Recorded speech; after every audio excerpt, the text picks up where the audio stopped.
ओम शांति।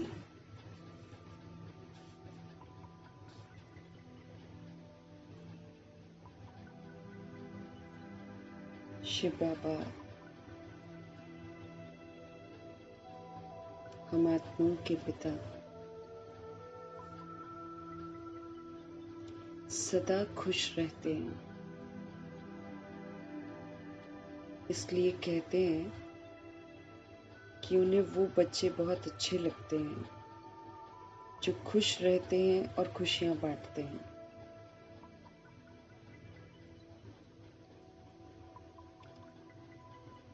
तो खुश रहकर, खुशियां फैलाकर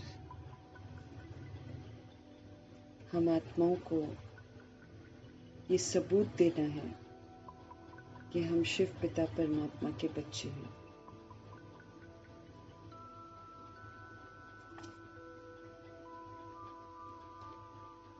ये चैलेंज कर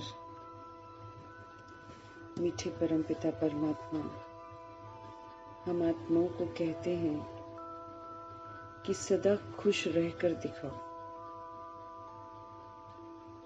परिस्थितियां भी आएंगी, विघ्न भी आएंगे, ऑपोजिशन भी होगी,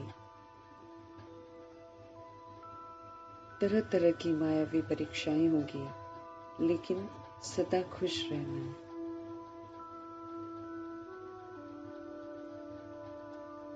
ऐसे खुशनुमा बनाने वाले खुशियों के सागर परमपिता परमात्मा जी का हम सब तहे दिल से धन्यवाद करेंगे। सदा खुश रहकर खुशियां फैलाने का सबूत देने वाले व्यक्त ब्रह्मा, अव्यक्त ब्रह्मा, गुप्त बड़ी माँ, ग्रेट ग्रेट ग्रैंडफादर जी का भी हम तहे दिल से धन्यवाद करेंगे।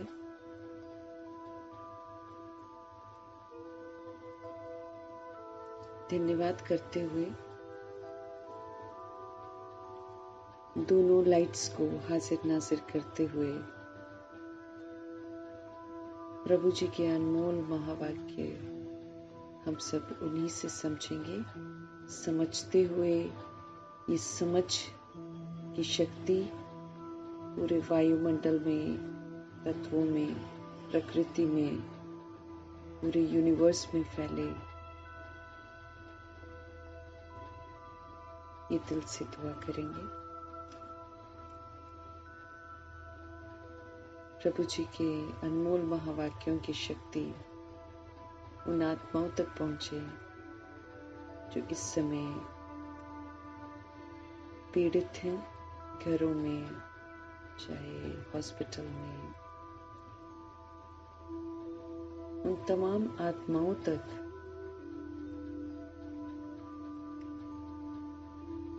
प्रभु जी के महावाक्यों की शक्ति पहुंचे। उन आत्माओं तक ताकत पहुंचे जो वाम मार्ग में चले गए हैं, पुनः पवित्रता के मार्ग में चलने की ताकत उनमें आए। उन आत्माओं के लिए समर्पित जो अलबेले हैं या मायावी प्रकोप में है या फिर इवल के प्रकोप में है, सभी आत्माओं में जागृति आए। सब प्रभु के बने, सब खूब पुरुषार्थ करें, प्रभु का नाम वाला करें। दिल से दुआ करेंगे।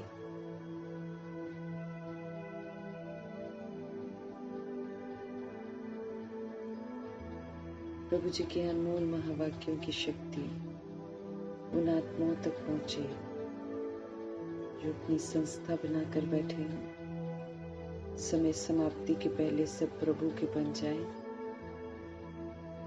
द्वापर युग, कलयुग में आने वाली सभी आत्माओं के लिए समर्पित है। सबकी बुद्धि पर दस्तक हो, सबकी धर्मी तैयार हो, ताकि वो सत्य सुन सके। दिल से दुआ करेंगे। भटकती हुई रूहों के लिए, रिद्धि सिद्धि वालों के लिए, तांत्रिक विद्या वालों के लिए, सबको सद्बुद्धि आए, सब प्रभु के बने।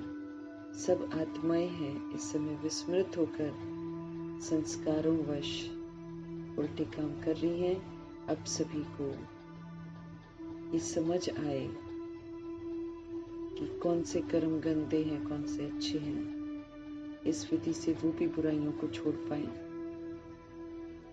कुमार कुमारियों के लिए और छोटे छोटे शरीरों में जो आत्माएं हैं, उन आत्माओं के लिए दिल से दुआएं करेंगे कि सब जो है इस समय बहुत भारी भरकम दुख धाम और मायावी प्रकोप है, उससे ये आत्माएं दूर रहे। प्रकृति के खिलाफ जो आत्माएं जा रही हैं उस तरीके से ये आत्माएं न जाएं, बल्कि पवित्रता का सहयोग दें। ये हम सब दिल से दुआ करेंगे और खुद के लिए भी दुआ करेंगे कि हम आत्माएं इस थोड़े से रहते हुए समय में प्रभु की श्रीमत पर चलकर अपने आप को उनकी उम्मीदों में खरा उतारें। उन्हीं दुआओं के साथ हम सब देखेंगे आज हमारे परमपिता परमात्मा हम आत्माओं को किस विधि से पुनः स्मृति स्वरूप नष्ट मोह बनने की समझ देते हैं। मीठे मीठे बाबा बोले, मीठे बच्चे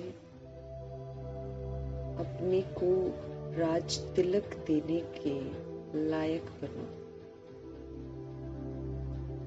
अपने को बाबा तो हमको विधियां बताएंगे। बाबा कोई ऐसा नहीं है कि जादू वाली ब्लेसिंग्स कर देंगे। नहीं, करना तो हम ही को पड़ेगा ना। तो इसलिए ध्यान खिंचवा रहे हैं कि अपने को राज तिलक देने के लायक बनाओ। जितना पढ़ाई पढ़ेंगे, जितना हम श्रीमत पर चलेंगे, उतना हमको राज तिलक मिल जाएगा। क्योंकि राज तिलक मिलने के लिए हम आत्माओं को सर्व गुणों से संपन्न बनना है। हम आत्माओं को 16 कला संपूर्ण फ्लॉलेस बनना है। हमको संपूर्ण निर्विकारी बनना है। हमको संपूर्ण अहिंसक बनना है। हमको मर्यादा पुरुषोत्तम बनना है। हमको स्व से, दूसरों से और बाप से सर्टिफिकेट्स भी लेने हैं। हमको जितने स्वमान के टाइटल्स हैं, ये टाइटल्स जो हैं ये भिन्न भिन्न ड्रेसेस हैं जिनको धारण करना है। तो राज तिलक के लिए ये टाइटल्स भी धारण करने हैं। जितने भी बाबा ने हमको दे रखे हैं टाइटल्स, सारे के सारे धारण करने के लिए मिले हुए हैं। हमको वरदान लेने हैं। हमको खुश रहना है, संतुष्ट रहना है, इसका सर्टिफिकेट लेना है। हमें खजानों को जमा करना है। हमको मायावी परीक्षाओं में पास होना है। माया जीत, प्रकृति जीत, विकर्मा जीत बनकर दिखाना है। हमको कर्मातीत बनना है।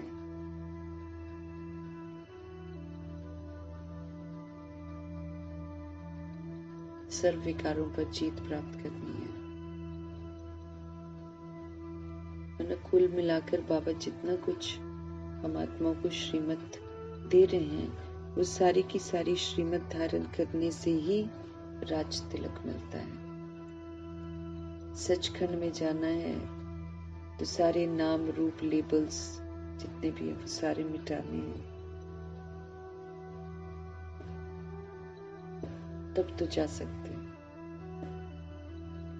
मीठे मीठे बाबा बोले, मीठे बच्चे अपने को राज तिलक देने के लायक बनाओ। हम जितना पढ़ाई पढ़ेंगे, जितना उसको समझेंगे, जितना उसको जिंदगी में अमल में लाएंगे, जितना उन्हें यूज करके प्रैक्टिकल पेपरों में सबूत देंगे, जितना हम श्रीमत पर एक्यूरेसी से चलेंगे, उतना राज तिलक मिल जाएगा। जितना करेंगे उतना मिल जाएगा। ऐसे तो नहीं मिलेगा। पढ़ाई जो कहती है वो पूरा करेंगे तो राज तिलक के लायक बनेंगे। प्रश्न है, किस स्मृति में रहो तो रावण पने की जो स्मृति है वो विस्मृत हो जाएगी। किस स्मृति में सदा रहो तो जो रावण पने की स्मृति है उससे विस्मृत हो जाएंगे।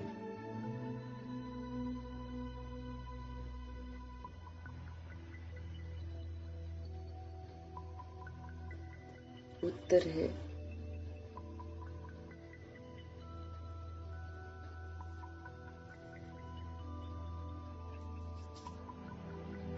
हमें सदा स्मृति रहे कि हम स्त्री पुरुष नहीं हैं, हम तो आत्मा है। हम बड़े बाबा शिव बाबा से छोटे बाबा ब्रह्मा द्वारा वर्षा ले रहे हैं। ये जो स्मृति है रावण पने की स्मृति को भुला देगी।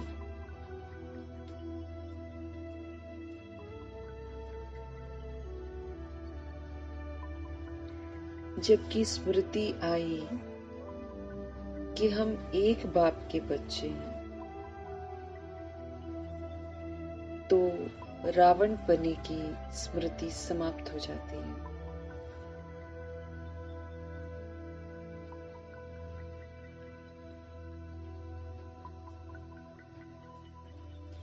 जबकि स्मृति आई है कि हम एक बाप के बच्चे हैं तो रावण पने की स्मृति समाप्त हो जाती है। जब हम सारे बच्चे हैं, रावण पना क्या करता है? देह को देखता है, देह की भिन्नता को देखता है ना। और आजकल तो स्त्री पुरुष की बहुत दृष्टि हो गई है ना, तो ये रावण पना है।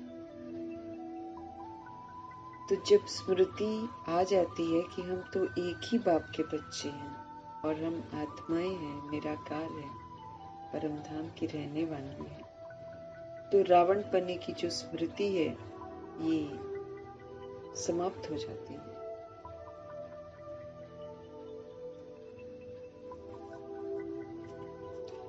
ये भी पवित्र रहने की बहुत अच्छी युक्ति है, परंतु वही है कि बाबा हमको बार बार बोल रहे हैं, इसमें मेहनत चाहिए, इसमें एकाग्रता चाहिए, इसमें मेहनत चाहिए। बार बार लिखकर पक्का करना है कि हम सभी बिंदी हैं। हकीकत यही है कि बिंदी है, निराकार है। रावण पना देह के भान में आता है ना, देह का भान है रावण पना। उसमें फिर समझते हैं स्त्री है ये पुरुष है, उस भान से फिर बिहेव करते हैं, उस भान से ही अपवित्र बनते हैं। अब क्या है, अब हमको वापस जाना है। खेल खत्म हुआ है, सारा रावणपना अपने अंदर से हमको समाप्त करना है। इसलिए भगवान स्मृति दिला रहे हैं कि सदा स्मृति रहे कि हम स्त्री और पुरुष नहीं हैं, हम बॉडीज नहीं हैं, हम ज्योति बिंदु आत्मा हैं। हम बड़े बाबा शिव बाबा से छोटे बाबा ब्रह्मा के द्वारा वर्षा ले रहे हैं। ये जो स्मृति है ये रावण पने की स्मृति को भुला देगी। अगर हम स्मृति में रहेंगे तो ये जो रावण पना है ना हमारे अंदर, इसकी स्मृति को हम भुला सकेंगे। जबकि हमको स्मृति आई है कि हम एक बाप के बच्चे हैं, तो रावण पने की स्मृति समाप्त हो जाती है। बुद्धि में जब बैठ जाता है ना, रियलाइज हो जाता है, तो रावणपना खुद ब खुद खत्म होता है। लेकिन वही है कि ये पवित्र रहने की जो बहुत अच्छी युक्ति है, इसके लिए लगातार अटेंशन चाहिए। चलते फिरते, उठते बैठते बॉडी को देखना बंद, और फिर यही समझना है रूहें चल रही हैं, रूहें आ रही हैं, रूहें जा रही हैं, और सब रूहें परम धाम की रहने वाली हैं। सब रूहें परमात्मा के बच्चे हैं। सब रूहें असल में शक्तिशाली हैं, लेकिन बॉडी कॉन्शियस का पार्ट बजा रखा है, इसलिए दृष्टि, वृत्ति, कृति सब बदल गई है।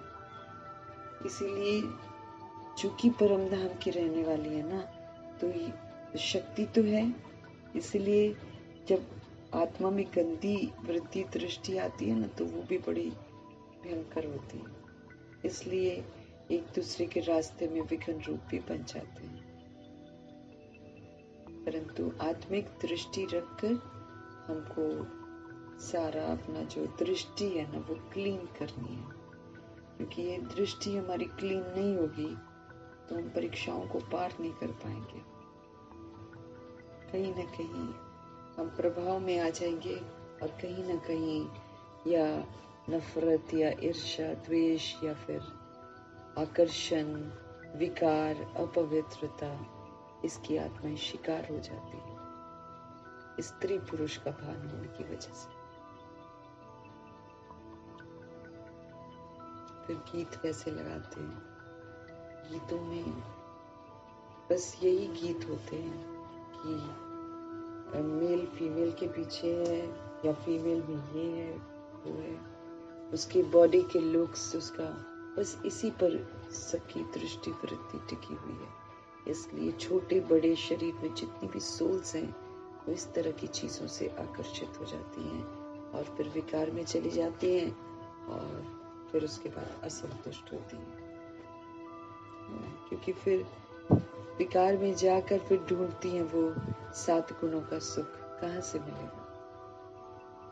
तो बाबा हमको समझ दे रहे हैं कि स्त्री पुरुष सोचना या स्त्री पुरुष के भान में एक दूसरे को देखना, ये रावणपना है, इसको खत्म करना है। ये पवित्र रहने की बहुत अच्छी युक्ति है, लेकिन बाबा कहते हैं मेहनत चाहिए।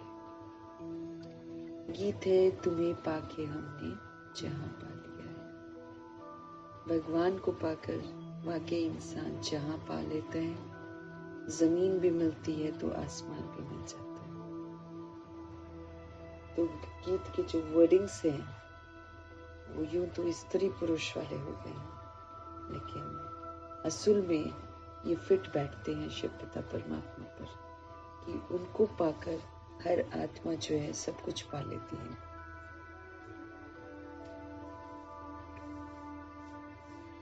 और उसमें ये गीत में ये भी बोला ना कि इसको कोई छीन नहीं सकता। बाकी स्त्री पुरुष किसी को थोड़ी दे सकता है, जमीन आसमान दे सकता है क्या? और छीन भी लेते हैं लोग, है ना। यहाँ तो कोई छीन नहीं सकता। उसके वर्डिंग सुनो ना, तो वर्डिंग सारे शिव बाबा के लिए फिट होते हैं, इसलिए ब्रह्मा जी ने उसको यूज किया है, बाबा के लिए समर्पित किया है। उनके जमाने में ये गीत चलते थे, आज भी उनकी खूबसूरती है, सुनने से अच्छे लगते हैं, लेकिन वही है कि दैहिक दृष्टि से नहीं सुनना है, अब उसको प्रभु को समर्पित करके सुनना है। ओम शांति। रूहानी बाप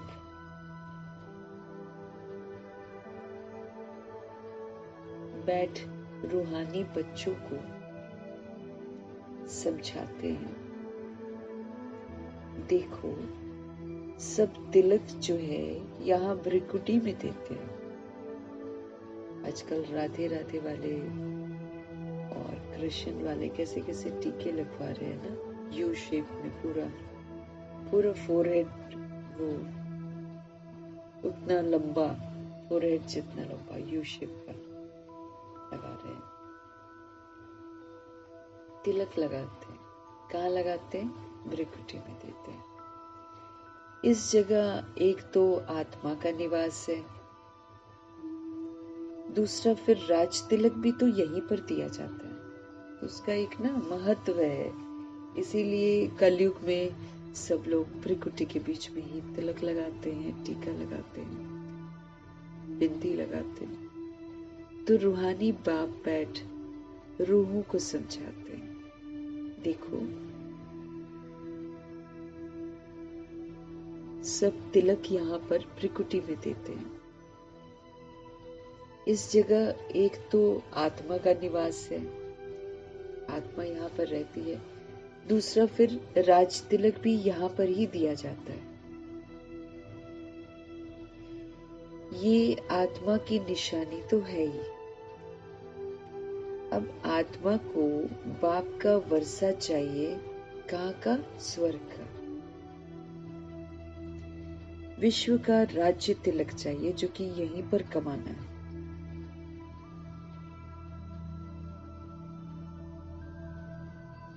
सूर्यवंशी चंद्रवंशी महाराजा महारानी बनने के लिए पढ़ते हैं। किस लिए हम पढ़ रहे हैं? ताकि हम सूर्यवंशी राजाई घराने में जाएं, या फिर अगर सूर्यवंशी में नहीं जाते तो चंद्रवंशी में जाते। तो हमको समझना है कि पढ़ाई जो है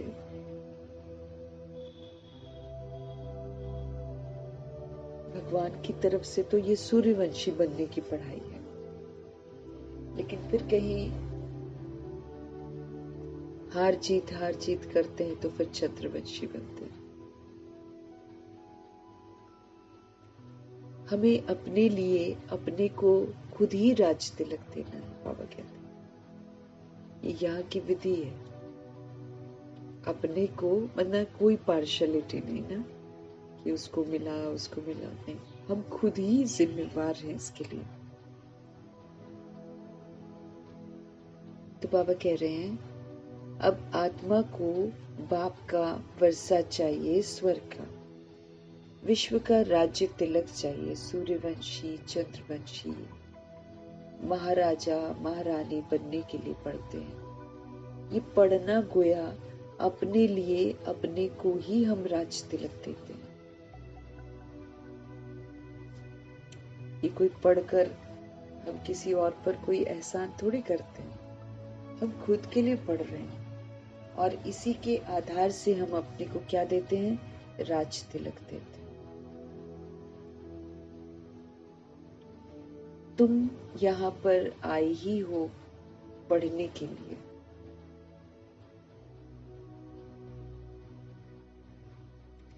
आत्मा जो यहाँ पर भ्रिकुटी में निवास करती है वो कहती है बाबा हम आपसे विश्व का स्वराज्य अवश्य प्राप्त करेंगे। सोल्स जो जगती हैं वो बोलती हैं बाबा को कि बाबा हम आपसे विश्व का राज्य तिलक अवश्य प्राप्त करेंगे।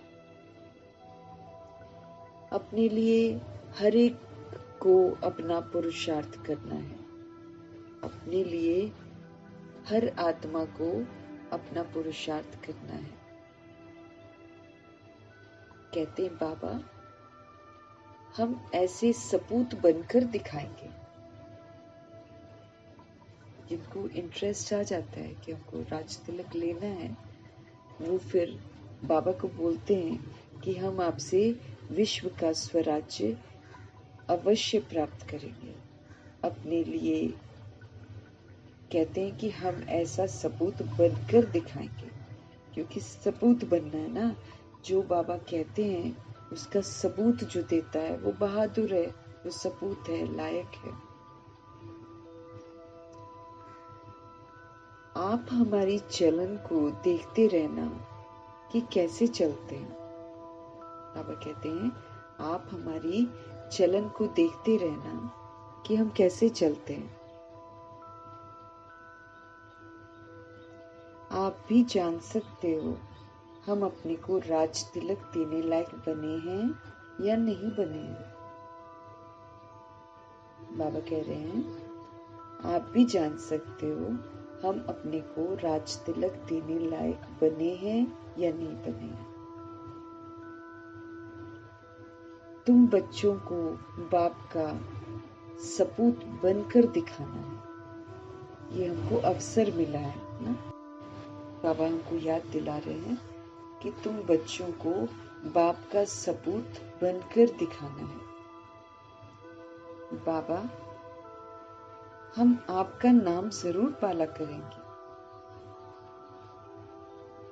हम आपके मददगार सो अपने मददगारपन भारत पर अपना राज्य करेंगे। हम कैसे करेंगे? हम आपके मददगार सो अपने मददगार पर भारत पर अपना राज्य करेंगे।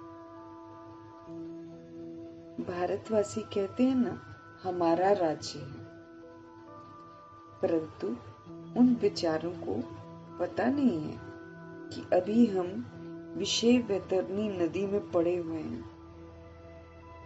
बाबा कहते हैं भारतवासी कहते हैं ना कि हमारा राज्य है, राम राज्य, ऐसा बोलते हैं ना, परंतु उन बेचारों को तो पता ही नहीं है कि अभी तो सारे के सारे विषय वैतरणी नदी में पड़े हुए। ये तो विष मिलता है यहाँ पर, जहर है, क्रोध है, काम विकार है, लोभ है, मोह है, ये सारा तो विष है जो आत्मा को विषैला बना देता है। तो वो ये तो समझते ही नहीं है, ऐसे समझेंगे कि हमारा राज्य है, लेकिन बाबा कहते हैं पता ही नहीं है कि ये तो विषय वैतरणी नदी में सब के सब पड़े हुए, तभी तो खून कर रहे हैं, उससे लड़ रहे हैं, इससे लड़ रहे हैं, अधिकार जमाते हैं, कहीं का एरिया का पानी बंद कर देते हैं, दूसरे को पानी न मिले। प्रकृति की चीजों को जो मना सबके लिए है उसको बंद करते हैं, उस पर अपना अधिकार जमाते कि ये हमारा है।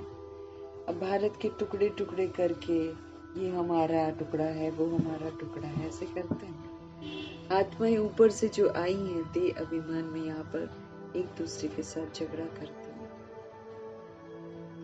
तो कहाँ पड़ी हुई है? विषय वैतरणी नदी में पड़ी हुई है। हम आत्माओं का तो राज्य है ही नहीं, कहते हैं हमारा राज्य है, लेकिन बाबा समझ देते हैं कि ये तो हम आत्माओं का राज्य ही नहीं है। अभी तो आत्मा उल्टी लटकी पड़ी है, इसलिए तो कोई जन्म भी उल्टा ही लटके होते हैं तो, है ना। कर्म उल्टे करते हैं ना, फिर हमारा जन्म भी उल्टे ही लटक कर हम सजा खाते हैं।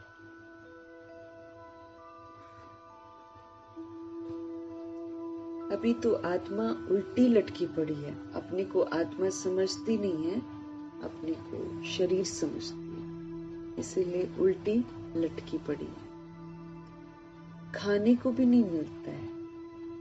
पूरी दुनिया को अगर हम देखेंगे और बहुत सारी आत्माओं को देखेंगे तो उनको खाने को भी नहीं मिलता है। जब ऐसी हालत होती है तब बाबा कहते हैं अब तो हमारे बच्चों को खाने के लिए भी नहीं मिलता है। भगवान के तो सभी बच्चे हैं। जब ऐसी हालत हो जाती है कि बच्चों को खाने को भी नहीं मिलता है,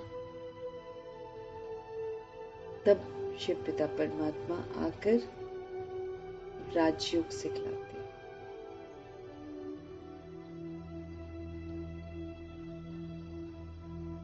गुलाम बनती है तो अपना सब कुछ खो देती है। अब पुनः बाबा राजयोग सिखाते हैं कि राजा बन परमपिता परमात्मा से कनेक्ट होकर फिर आप पाठ बजाओ, है ना। तो बाप आते हैं हम आत्माओं को राजयोग सिखाने, बेहद के बाप को याद करते हैं। राजयोग किसके साथ योग चाहिए? बेहद के बाप से योग चाहिए। वो है ही नई दुनिया रचने वाले शिव पिता।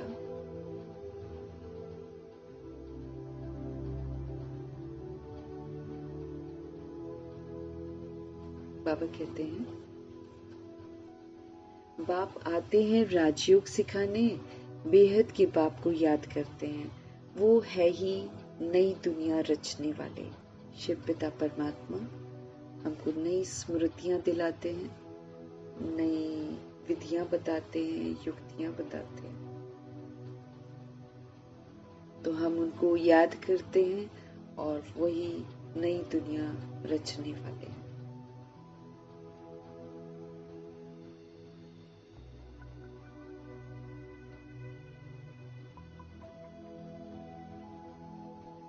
बाबा कह रहे हैं, जब वो देखते हैं ना कि अरे बच्चों को तो खाने के लिए भी नहीं मिलता है, अब फिर बाबा सोचते हैं कि हम जाकर इन्हों को राजयोग सिखलाएं। तो बाप आते हैं हम आत्माओं को राजयोग सिखाएं, बेहद के बाप को याद करते हैं। वो है ही नई दुनिया रचने वाले।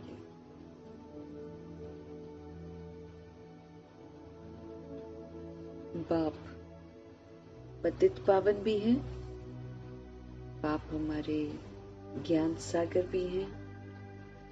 ये सिवाय तुम्हारे और कोई की बुद्धि में नहीं है कि भगवान प्यार के सागर हैं, ज्ञान के सागर हैं, सुख के सागर हैं। बाबा कहते हैं, ये सिवाय तुम्हारे और कोई की बुद्धि में नहीं है। ये सिर्फ जो बच्चे बनते हैं वो जानते हैं।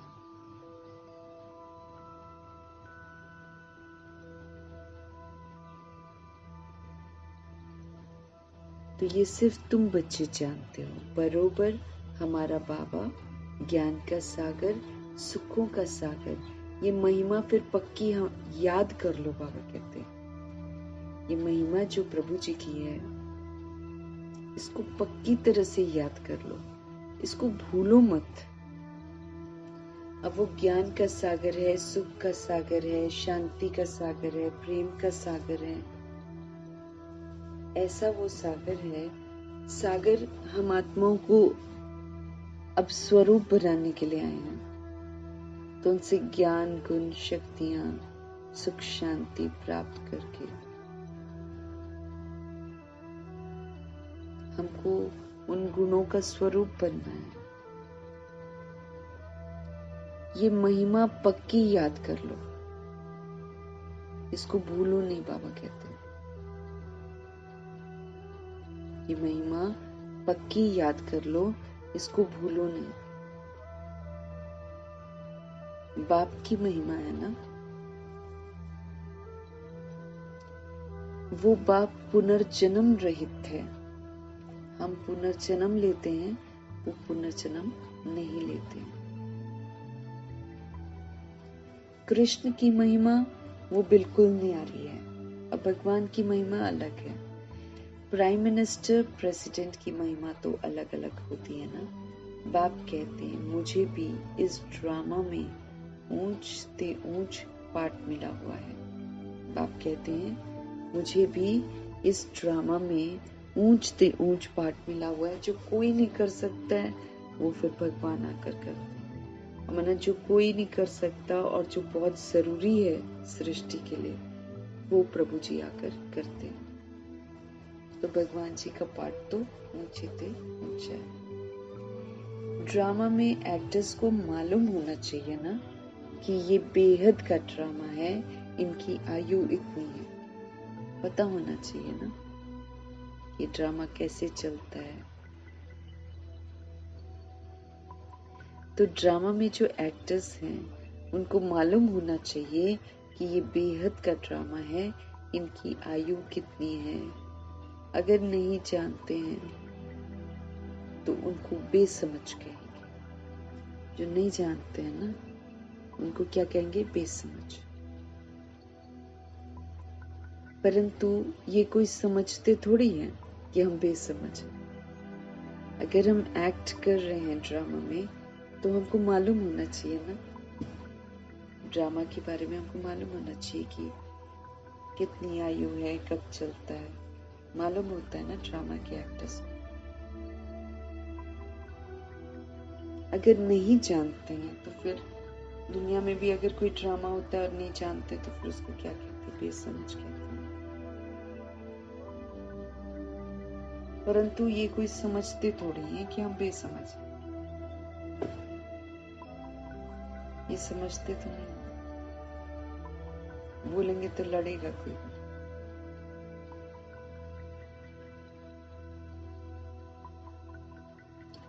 बाप आकर कंट्रास्ट बतलाते हैं कि मनुष्य क्या से क्या हो जाते हैं। बाप आकर कंट्रास्ट बताते हैं कि मनुष्य क्या से क्या हो जाते हैं।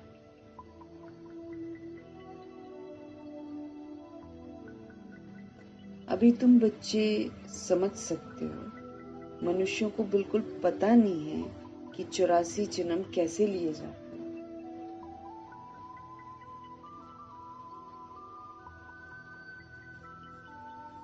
अब हमको भगवान जी से समझ मिलती है कि मनुष्यों को तो बिल्कुल ही पता नहीं है कि 84 जन्म कैसे लिए जाते हैं। भारत कितना ऊंच था, चित्र है ना, भारत कितना ऊंच था। सोमनाथ मंदिर से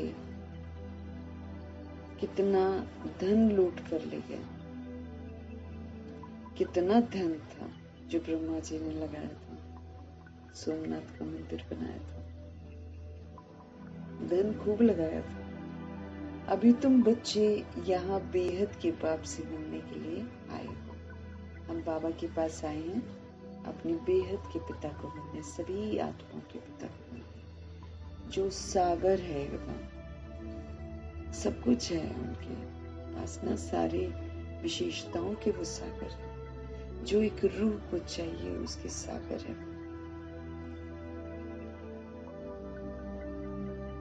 अभी तुम बच्चे यहाँ बेहद के बाप से मिलने के लिए आए हो। बच्चे जानते हैं बाबा से राज तिलक श्रीमत पर लेने आए हो। क्यों आए हैं याद रखना ना हमको, क्यों आए हैं हम बाबा के पास।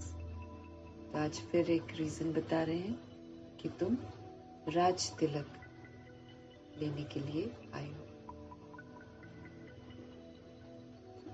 बाप कहते हैं पवित्र तो जरूर बनना पड़ेगा, चाहे हम कहना मानकर बने, चाहे हम मार खा के बने, बनना तो जरूर पड़ेगा, क्योंकि घर है ही पावन और वहां जाने के लिए हमको पावन बनना जरूरी है।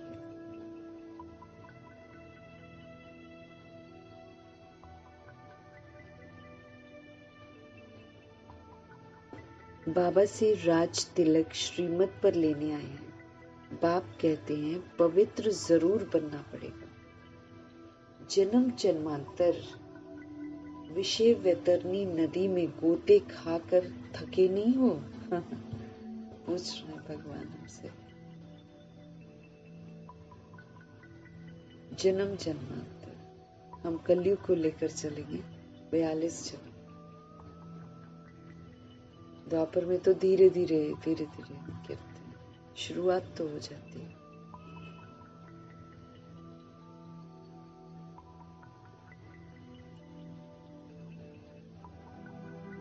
बाबा सावधान कर रहे हैं कि पवित्र तो जरूर बनना पड़ेगा। जन्म जन्मांतर विषय वैतरणी नदी में गोते खाकर बाबा कहते थके नहीं हो। कहते भी हैं, खुद कहते भी हैं हम पापी हैं, मुझ निर्गुण हारे में कोई गुण नहीं।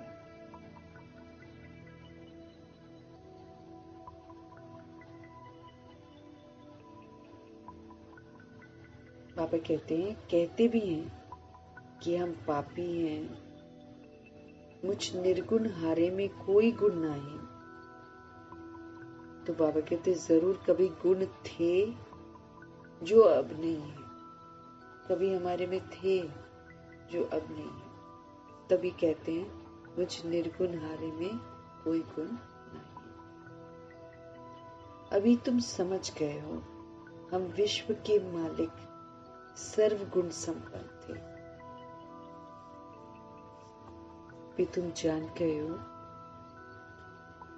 समझ भी गए हो कि हम विश्व के मालिक सर्व गुण संपन्न थे। अभी कोई गुण नहीं रहा, ये भी बाप समझाते हैं। बच्चों का रचता है ही शिव पिता परमात्मा।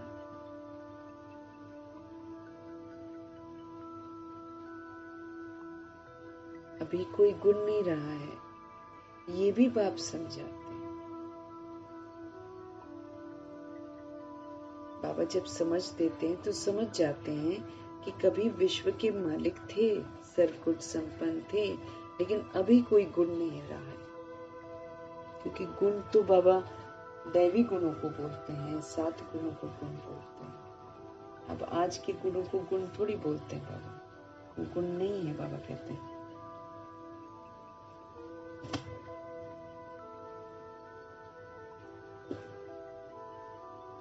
ये भी बाप समझाते हैं। बच्चों का रचता है ही बाप। बाबा कैसी रचना बच्चों के रचता है ना। आत्मा को तो नहीं रचते, आत्मा तो अनादि है। लेकिन जो शूद्र बन जाते हैं, शूद्र से जो ब्राह्मणों की रचना करते हैं, वो बाबा करते हैं।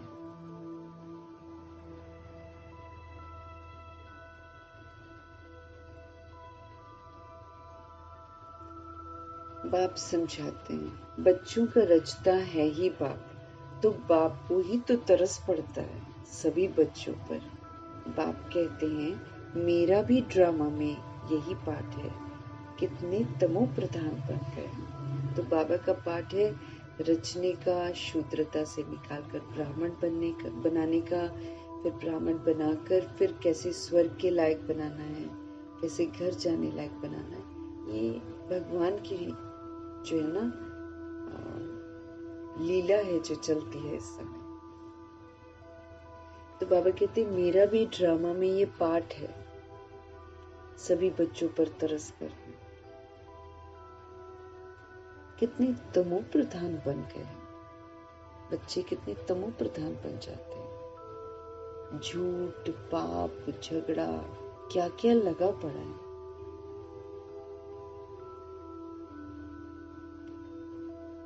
सब भारतवासी बच्चे भूल गए हैं कि हम कोई समय विश्व के मालिक डबल सिर ताज थे। सब भारतवासी बच्चे जो हैं, जिन्होंने कभी भारत को स्वर्ग बनाने में बाबा की मदद करी होगी कल पहले, सब भूल गए कि हम कोई समय विश्व के मालिक डबल सिर ताज थे। बाप स्मृति दिलाते कि तुम विश्व के मालिक थे।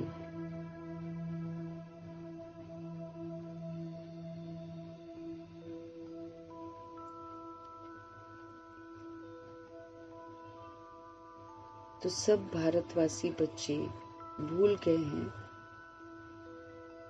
कि हम कोई समय विश्व के मालिक डबल सिर ताज थे। बाप स्मृति दिलाते हैं, तुम विश्व के मालिक थे, फिर तुम 84 जन्म लेते आए हो।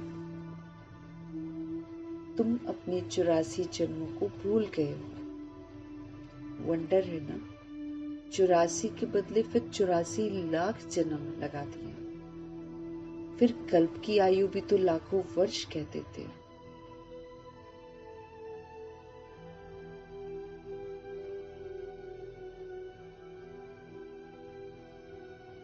बाबा कहते हैं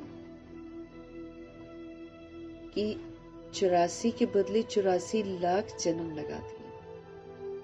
फिर कल्प की आयु भी लाखों वर्ष कहते थे। घोर अंधियारे में कितना झूठ है, सारी झूठी बातें यहाँ पर। भारत ही सचखंड था और अब भारत ही झूठखंड बन गया है। झूठखंड किसने बनाया, सचखंड किसने बनाया, किसी को पता नहीं। सचखंड होता क्या है किसी को पता नहीं।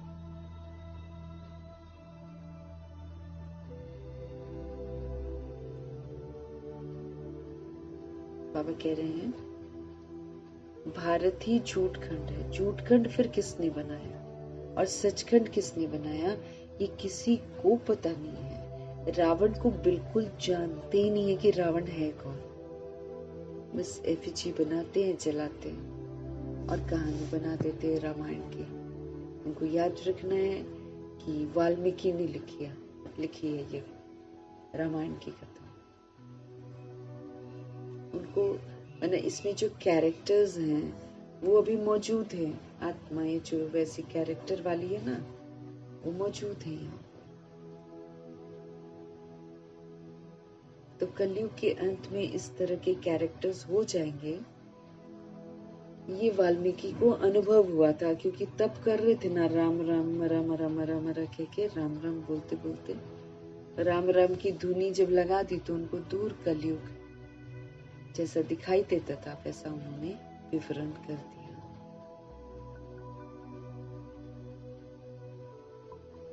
तो भारत ही सचखंड था, फिर भारत ही झूठखंड है। झूठखंड किसने बनाया, सचखंड किसने बनाया, किसी को पता नहीं है। रावण को तो बिल्कुल जानते ही नहीं है कि भाई वो मेरे अंदर ही बैठा है। हाँ, वो ही नहीं जानते। इसलिए एफिजी बनाकर चलाते हैं और सोचते हैं कि हम राम बन गए। और रावण ये पूछता है कि तुम में से राम कौन है। समझती नहीं है सोल्स। तो रावण क्या है इसको तो बिल्कुल ही नहीं जानते। भगत लोग रावण को जलाते हैं। कोई रिलीजियस आदमी हो, उनको तुम बताओ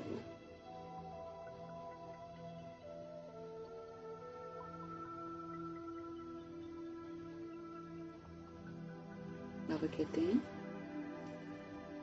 कोई रिलीजियस आदमी हो, धार्मिक कोई हो, उनको तुम बताओ कि मनुष्य ये क्या क्या करते हैं। सतयुग जिसको हेवन पैराडाइज कहते हो, वहां शैतान रावण कहां से आ गया। सतयुग जिसको हेवन और पैराडाइज कहते हो, वहां शैतान रावण कहां से आया।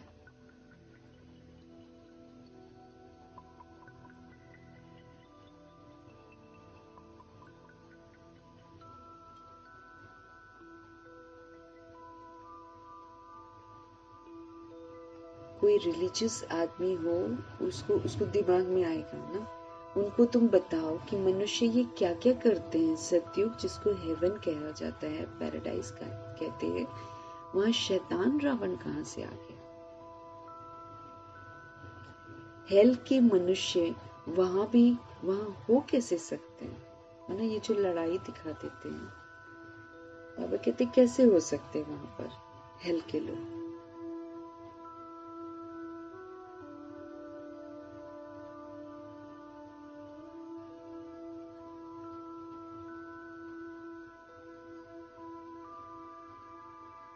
बाबा पूछ रहे हैं कि सतयुग जिसको हेवन कहा जाता है, पैराडाइज कहा जाता है, वहां शैतान रावण कहां से आया। हेल के मनुष्य वहां हो कैसे सकते हैं। तो समझेंगे ये तो बरोबर भूल है। किसको समझाएंगे, जो रिलीजियस टाइप के लोग हैं। तुम राम राज्य के चित्र पर समझा सकते हो इसमें रावण कहां से आया। सुंदर सुंदर लक्ष्मी नारायण को दिखा दो तो रावण यहाँ कहां से आया, पूछ सकते।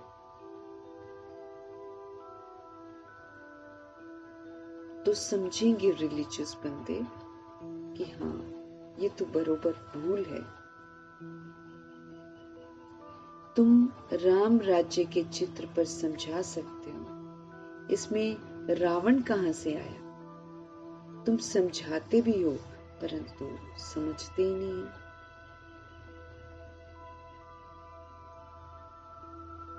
कोई विरला ही निकलता है जो समझता है। तुम कितने थोड़े हो, सो भी आगे चल देखना है कि कितने ठहरते हैं। बाबा के बच्चे थोड़े हैं, उन थोड़े बच्चों में भी आगे चलकर देखना है कि कितने ठहरते हैं, कितने ठहरते हैं यहाँ पर, क्योंकि झड़ जाएंगे पत्ते अभी बहुत सारे, क्योंकि जैसे जैसे प्रॉब्लम्स बढ़ती चली जाएंगी और जैसे माया भी, बाबा ने बोला ना, ये जो रावण राज्य की आवाज है ना, ये आत्माओं को बहुत आकर्षित करेगी अभी। तो बाबा को छोड़ देंगे बहुत सारी सोच।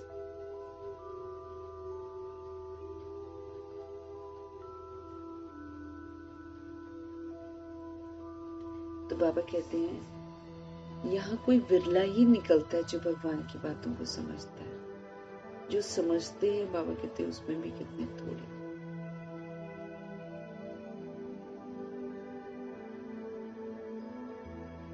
आगे चलकर बाबा कहते देखना कितने ठहरते हैं यहाँ पर, क्योंकि अब तो पेपर्स देना है। तो पेपर देने समय तो फिर उलट पुलट चीजें होंगी ना, तो उसमें कितने लोग ठहरते हैं। बाबा कहते तुम देखना आगे चलकर। तो बाबा ने समझाया आत्मा की छोटी निशानी भी यहाँ ही दिखाते।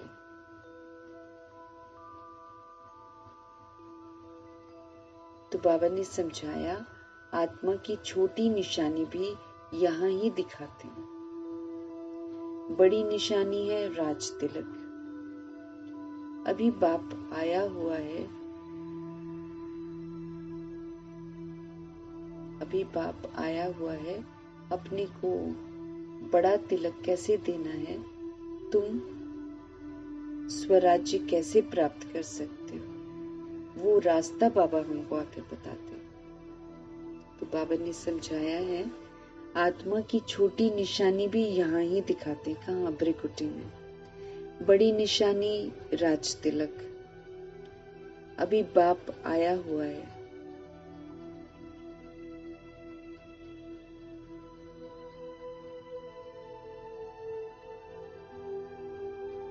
तो अपने को बड़ा तिलक कैसे देना है, तुम स्वराज्य कैसे प्राप्त कर सकते हो, वो रास्ता बताते हैं। उसका नाम रख दिया है राज योग। ये जो रास्ता दिखाते हैं वो राज योग है। सिखलाने वाला कौन? शिव बाबा।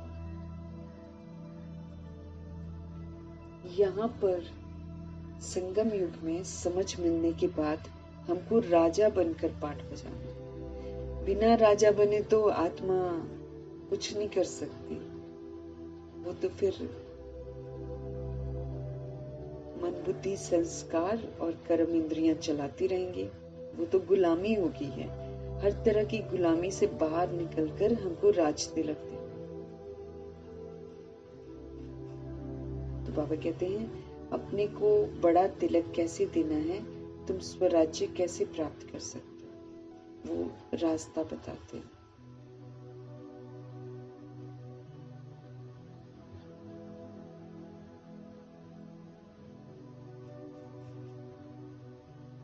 उसका फिर नाम रख दिया है राजयोग।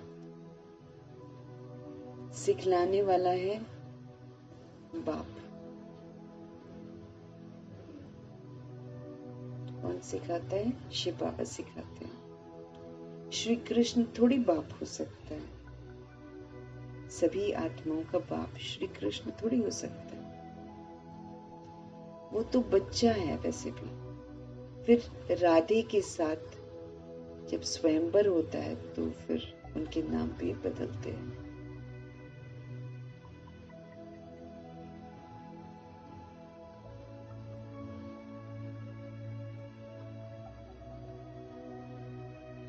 बाबा कहते हैं श्री कृष्ण थोड़ी बाप हो सकता है, वो तो बच्चा है। फिर राधे के साथ स्वयंवर जब हो जाता है तब एक बच्चा होगा।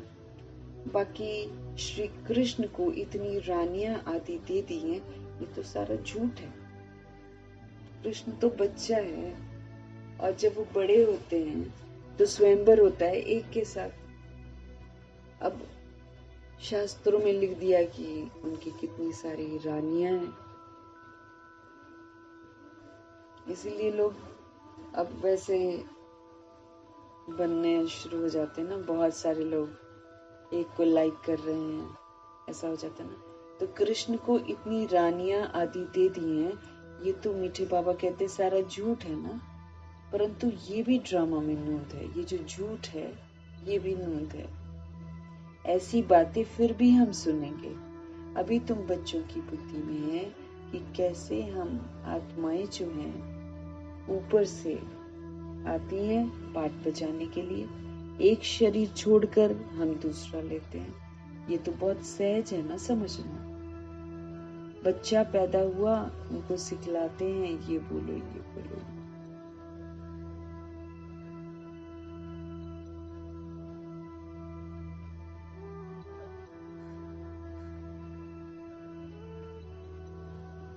तो सिर्फ कहते हैं, बाबा क्या कहते हैं कि बाप को याद करो और अब आप वर्षे को याद करो। तो जैसे दुनिया में भी सहज है ना, बाबा कहते हैं बच्चा पैदा हुआ, उनको सिखलाते हैं ये बोलो ये बोलो ये बोलो, तो सिखलाने से वो सीख जाता है। अब जिस घर में पैदा होता है वैसी भाषा वो सीख जाता है। तुमको बाबा क्या सिखलाते हैं? तुमको बाबा कहते हैं बाप और वर्षे को याद करो।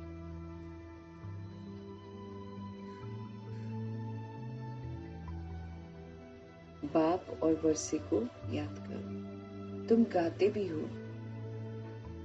तुम मात पिता हम बालक तेरे, तुम्हारी कृपा से सुख घने रे। आत्मा गाती है, बरोबर सुख घने रे प्रभु जी से मिलते। जब हम उनका बनते हैं तो भगवान असीम सुख का वर्षा देते हैं। सुख घने रे, कौन सा सुख है जो वहां नहीं मिलता?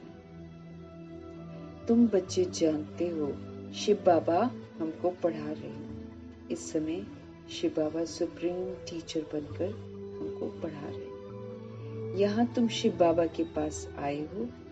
भागीरथ तो मनुष्य का रथ है ना। भागीरथ भाग्यशाली रथ किसका है? मनुष्य का है।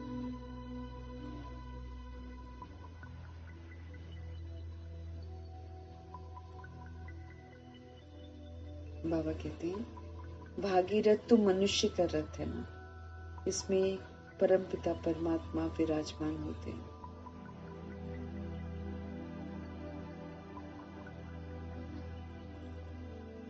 भागीरथ भाग्यशाली रथ तो बाबा कहते हैं मनुष्य का ही होगा ना, इसमें परमपिता परमात्मा विराजमान होते हैं। परंतु रथ का नाम क्या है? अभी तुम जानते हो, नाम है ब्रह्मा। अब लेखराज नहीं है, अब ब्रह्मा नाम है उनका, क्योंकि ब्रह्मा द्वारा ही ब्राह्मण रचते हैं शिव बाबा। पहले होती है ब्राह्मण चोटी सबसे ऊपर और फिर देवता। पहले तो ब्राह्मण चाहिए ना, इसलिए विराट रूप भी दिखाया हुआ है। पहले कौन चाहिए? ब्राह्मण चाहिए, इसलिए विराट रूप भी दिखाया है। तुम ब्राह्मण ही फिर देवता बनते हो।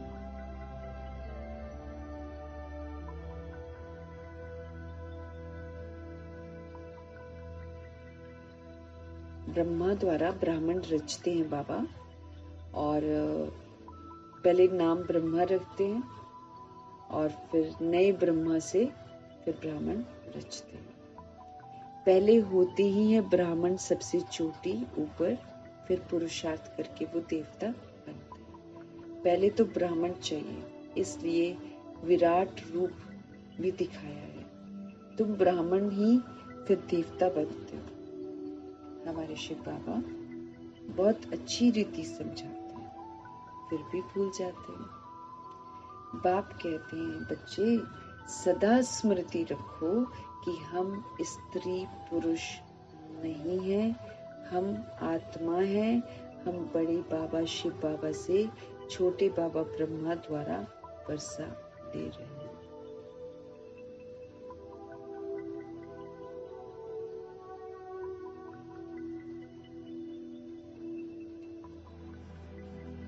तो सदा हमको स्मृति रखनी, चलते फिरते उठते बैठते एक आदत सी बना लेनी है कि आत्मा को ही देखना है, ये भान, ये कॉन्शियसनेस रहे कि हम स्त्री पुरुष नहीं है, हम तो शिव बाबा के बच्चे, क्योंकि तभी हम वर्षा ले पाएंगे। जब तक ये भान हमारे अंदर खत्म नहीं होता स्त्री पुरुष का, तब तक तो हम भगवान से वर्षा भी ले नहीं सकते, क्योंकि नाम रूप लेबल्स सारे मिटाने हैं। एक भी हमको याद रह गया तो हम तो फेल हैं, घुसने ही नहीं दिया जाएगा सचखंड में, क्योंकि सचखंड में पूरी सच्चाई चाहिए। पूरी सच्चाई माना हम सोल्स हैं।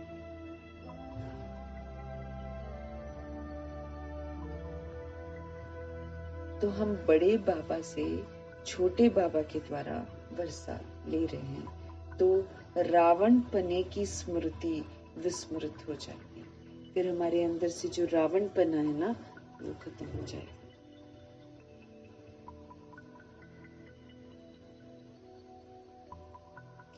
तो रावण पने की स्मृति विस्मृत हो जाएगी।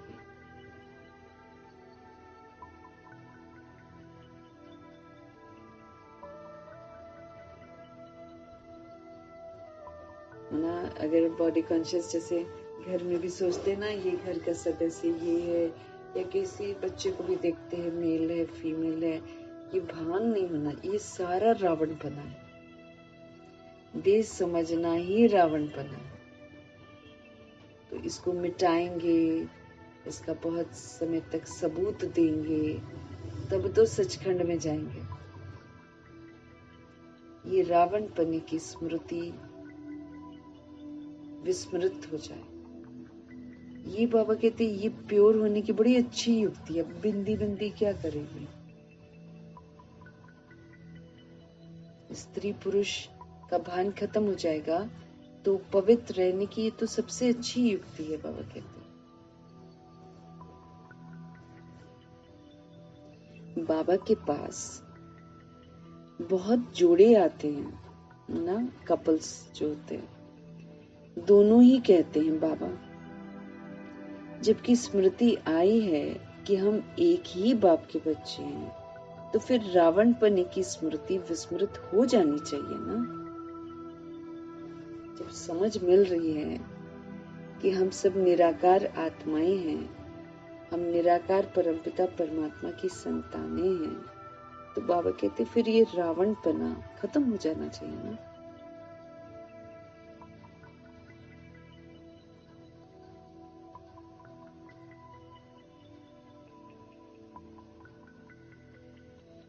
बाबा कहते दोनों ही आकर कहते हैं बाबा, है ना, जबकि स्मृति आई है कि हम एक ही शिव पिता परमात्मा के बच्चे हैं, तो फिर रावण पने की स्मृति विस्मृत हो जानी चाहिए ना कायदे से। लेकिन बाबा कहते इसमें मेहनत चाहिए, अटेंशन चाहिए, मेहनत चाहिए।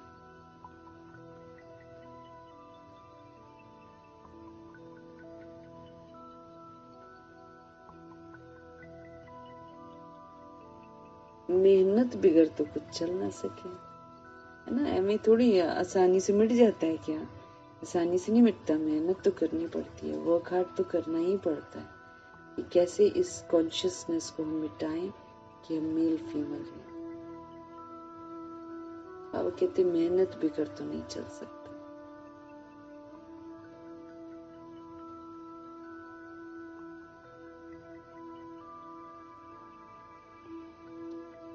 मेहनत बिगड़ तो बाबा कहते कुछ चल ना सके। हम बाबा के बने हैं, उनको ही याद करते हैं। बाप भी कहते हैं मुझे याद करो तो तुम्हारे विक्रम विनाश होंगे। पाप कर्म भी तो बहुत है, तो बाबा को बार बार कहना पड़ता है कि भाई मुझे याद करो तो तुम्हारे विक्रम विनाश होंगे।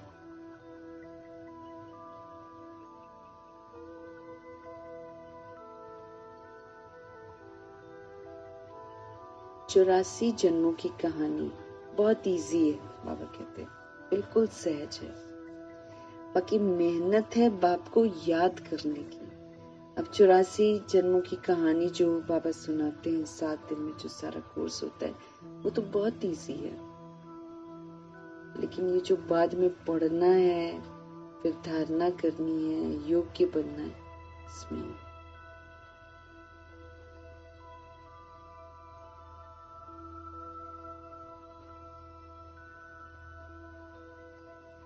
हमारे शिव बाबा हमको कहते हैं मेहनत बिगड़ तो कुछ चल ना सके। हम बाबा के बने हैं, उनको ही याद करते हैं। बाप भी कहते हैं मुझे याद करो तो तुम्हारे पाप कर्म विनाश होंगे।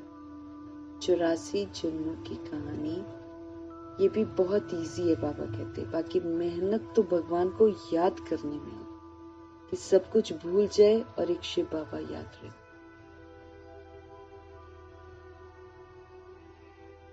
बाप कहते हैं कम से कम पुरुषार्थ कर 8 घंटा तो याद करो, ड्रिल करो, बाबा की बताई हुई बातों का चिंतन करो, खुद को समझाओ, याद में रहो।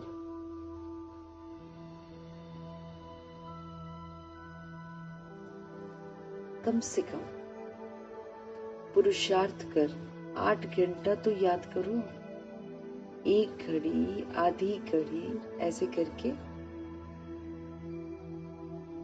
याद करते रहो। क्लास में जाओ तो स्मृति आएगी, बाप हमको ये पढ़ाते हैं। कौन पढ़ाता है हमको? शिव बाबा पढ़ाते हैं। अभी तुम बाप के सम्मुख हो ना,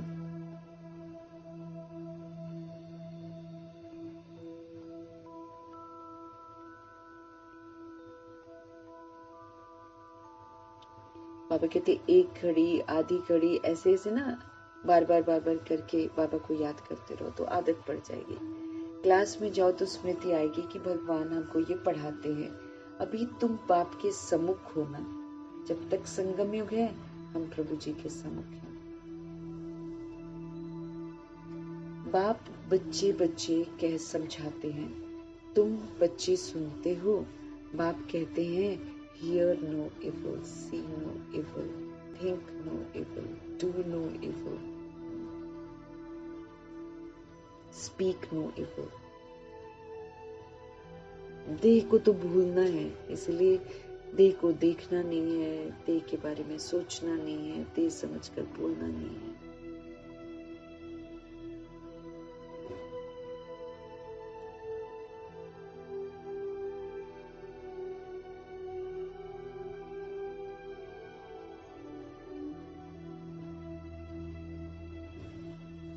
बाबा कहते हैं अभी तुम बाप के सम्मुख हो ना। बाप बच्चे बच्चे कहकर समझाते हैं, तुम बच्चे सुनते हो। बाप कहते हैं hear no evil, see no evil, think no evil, do no evil, speak no evil। दैहिक बातें न सुनो, न देखो, न सोचो, न देह समझकर कर्म करो।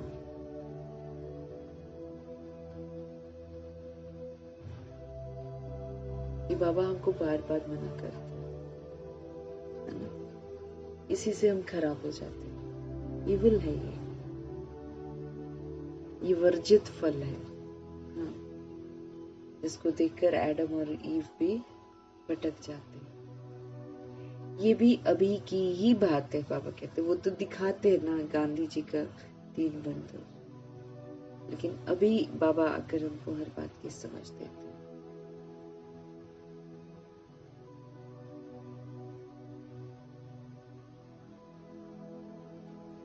अभी तुम बच्चे जानते हो हम ज्ञान सागर बाप के पास सम्मुख आए हैं। ज्ञान सागर बाप तुमको सारे सृष्टि का ज्ञान सुना रहे हैं। फिर कोई उठाए न उठाए वो तो उनके ऊपर है।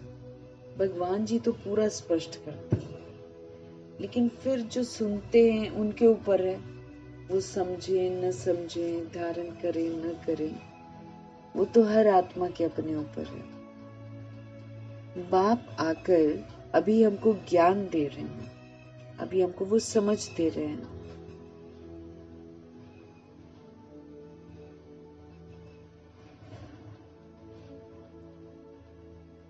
हम अभी राजयोग सीखते हैं, फिर कोई भी शास्त्र आदि भक्ति का अंश नहीं रहेगा।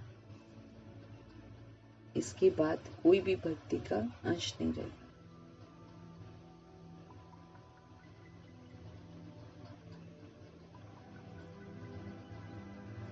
तो बाप आकर अभी हमको ज्ञान दे रहे हैं।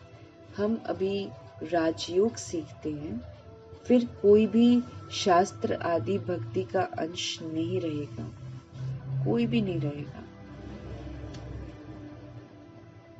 भक्ति मार्ग में ज्ञान ऋंचक मात्र भी नहीं है, तो फिर ज्ञान मार्ग में भक्ति ऋंचक मात्र नहीं होती है। सत्युग त्रेता युग में कोई भक्ति थोड़ी करते हैं। ज्ञान सागर जब आए तब ये ज्ञान हमको सुनाए। उनका ज्ञान है ही किसके लिए? अच्छी गति के लिए, सदगति के लिए। सदगति दाता है ही एक, जिसको भगवान कहा जाता है। सब एक ही पतित पावन को बुलाते हैं, फिर दूसरा कोई हो कैसे सकता है? एक ही को तो पुकारते हैं, फिर दूसरा कैसे कर सकता है? सब पतित बन जाते हैं। अभी बाप द्वारा तुम बच्चे सच्ची बातें सुन रहे हो। भगवान जो बताते हैं सच बताते हैं, तो हम अभी सच्ची बातें सुन रहे हैं।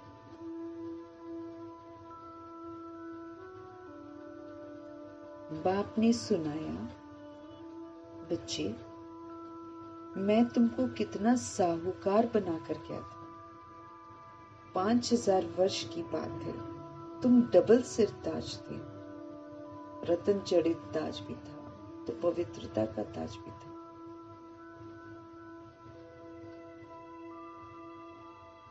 तो तुमको कितना साहूकार बनाकर गया था। 5000 वर्ष की बात है, तुम डबल सिर ताज थे। पवित्रता का भी ताज था। फिर जब रावण राज्य होता है तब तुम पुजारी बन जाते हो। अब बाप पढ़ाने आए हैं, तो उनकी श्रीमत पर हमको चलना है। भगवान हमको पढ़ाने आए हैं, तो अब हमको उनकी श्रीमत पर चलना है, औरों को भी समझाना है। बाप कहते हैं मुझे ये शरीर लोन लेना पड़ता है, महिमा तो सारी उस एक की ही है।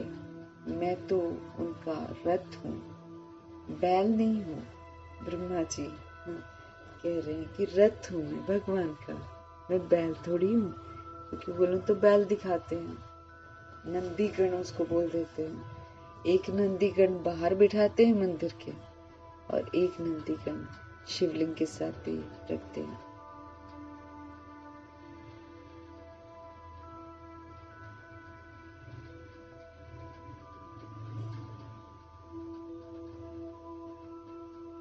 तो बाबा ब्रह्मा जी भी बीच में बोलते हैं कि मैं तो रथ हूं, मैं कोई बैल थोड़ी हूं। बलिहारी सारी तुम्हारी है बाबा, तुमको सुनाते हैं, मैं बीच में सुन लेता हूं। बलिहारी सारी तुम्हारी है ना, वो तो और निरअहंकारी बनते हैं ना ब्रह्मा जी। बलिहारी सारी तुम्हारी है बाबा, तुमको सुनाते हैं, मैं तो बीच में सुन लेता हूं। मुझ अकेले को कैसे सुनाएंगे, तो तुमको सुनाते हैं, मैं भी सुन लेता हूं। ब्रह्मा जी कह रहे हैं ये भी पुरुषार्थी स्टूडेंट है।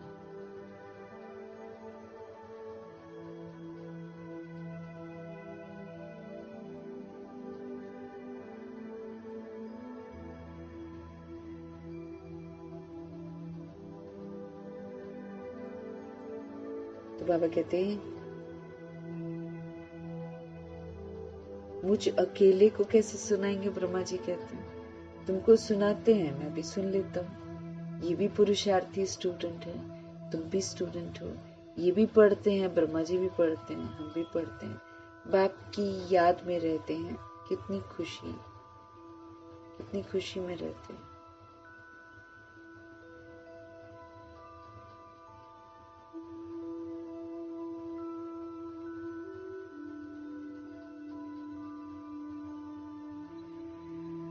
तो बाबा समझ दे रहे हैं, बाप की याद में रहते हैं, कितनी खुशी में रहते हैं। ब्रह्मा जी, लक्ष्मी नारायण को देख खुशी होती है ना, तो हम ये बनने वाले हैं। उनको रूहानी नशा रहता था, इसलिए वो खुश रहते थे, तो खुशियों के संस्कार उनके बन गए, इसलिए खुशियों की दुनिया में जाते हैं। तुम यहाँ आए ही हो स्वर्ग के प्रिंस प्रिंसेस बनने के लिए। क्यों हम आए हैं?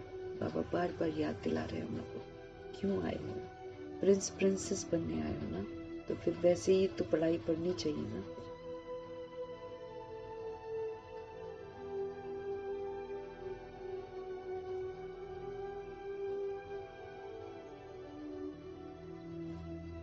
तुम यहाँ आए ही हो स्वर्ग के प्रिंस प्रिंसेस बनने। राजयोग है ना, एम ऑब्जेक्ट भी है, पढ़ाने वाला भी बैठा है, फिर इतनी खुशी क्यों नहीं होती है? बाबा को भी लगता है ना, भगवान राजयोग सिखा रहे हैं, प्रिंस प्रिंसेस बना रहे हैं, एम ऑब्जेक्ट भी सामने खड़ी है, पढ़ाने वाला भी बैठा है, फिर इतनी खुशी क्यों नहीं होती? अंदर में बहुत खुशी होनी चाहिए।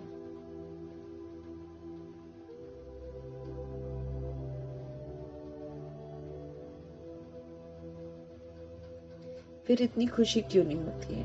अंदर में तो बहुत खुशी होनी चाहिए। बाबा कहते हैं, बाबा से हम कल्प कल्प वर्षा लेते हैं, यहाँ ज्ञान सागर के पास आते हैं, पानी की तो बात ही नहीं। ये तो बाप सम्मुख समझा रहे हैं हमें सारी बातें। तुम भी ये देवता बनने के लिए पढ़ रहे हो, हम सब भी भगवान से पढ़ रहे हैं। बच्चों को बहुत खुशी होनी चाहिए। अभी हम जाते हैं अपने घर,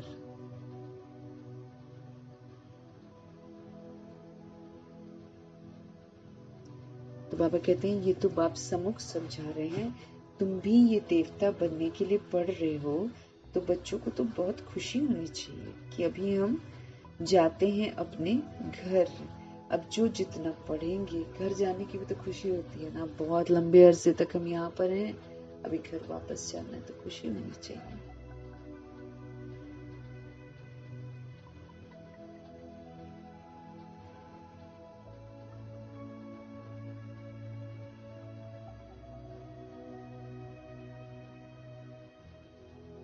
तो अभी हम जाते हैं अपने घर। अब जो जितना पढ़ेंगे उतना ऊंच मर्तबा पाएंगे। पढ़ेंगे मतलब पढ़ाई को अमल में लाएंगे, शिक्षित होंगे। खाली पढ़ने से नहीं, लेकिन पढ़ाई को जितना हम अमल में लाएंगे उतना ऊंच मर्तबा पाएंगे। पढ़ाई अमल में लाने के लिए ही है।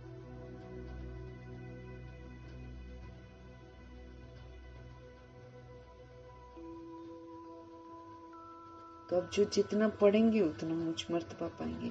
हर एक को अपना पुरुषार्थ करना है, हर आत्मा को। बिना पुरुषार्थ के कुछ नहीं मिलेगा, ये बाबा स्पष्ट करते रहते हैं।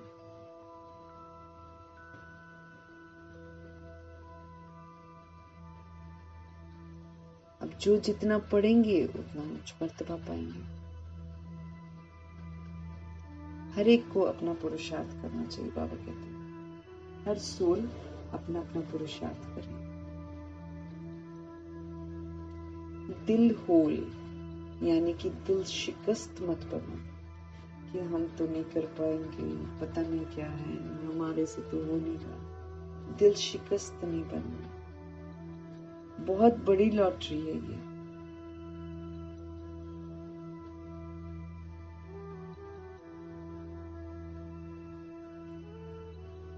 दिल शिकस्त मत बनो, बहुत बड़ी लॉटरी है ये।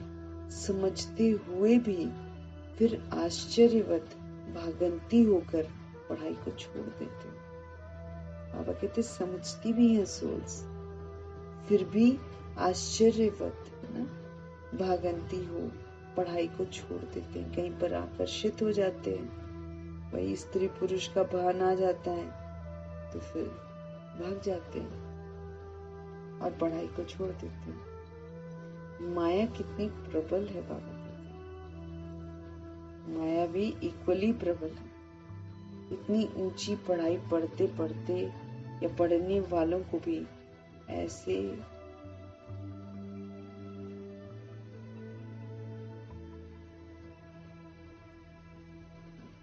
बाबा कहते हैं इतना मैं पढ़ाता हूँ, इतनी ऊंची लॉटरी मिलती है, फिर भी कभी कोई बातों पे दिल शिकस्त भी हो जाते हैं, है ना।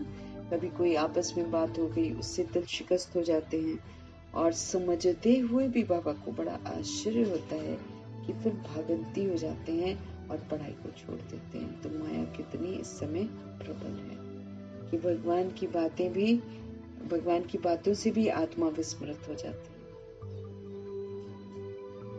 और फिर वो कर बैठती है जो करना ही नहीं चाहिए। तो सबसे बड़ा पाप गिना जाता है, वो पाप कर लेते हैं ना, भागंती हो जाते हैं, फिर शादियां कर लेते हैं, या फिर ऐसे ही भागंती हो जाते हैं, शादी कर रखी होती है फिर भाग जाते हैं।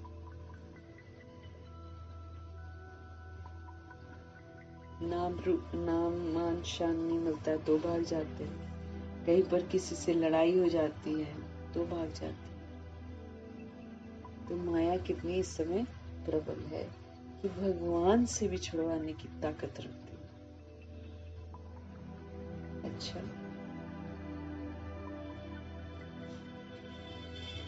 मीठे मीठे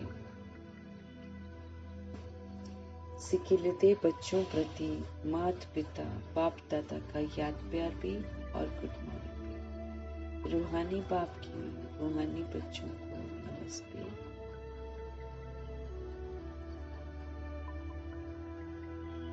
हम रूहानी बच्चों की भी रूहानी बाप को दिल से, जान से, सिख से, प्रेम से, अदब से, पूरे रिस्पेक्ट से, पूरे रिगार्ड से, मोहब्बत से, स्नेह भरी प्रभु जी को नमस्ते, और तहे दिल से मीठे मीठे परमपिता परमात्मा जी का धन्यवाद। धारणा के लिए मुख्य सार, अपने को राज तिलक देने के लायक हमको बनाना। सपूत बच्चा, हमें सपूत बच्चा बनना है, बहादुर बच्चा बनना, शिक्षाओं पर चलने वाला सपूत बच्चा है। तो सपूत बच्चा बनकर हमको सबूत देना। चलन वो तो हमारी बड़ी रॉयल रखनी है, वरना अब वो दैहिक चलन नहीं होनी चाहिए, अब आत्मिक चलन चाहिए। चलन बड़ी रॉयल रखनी है।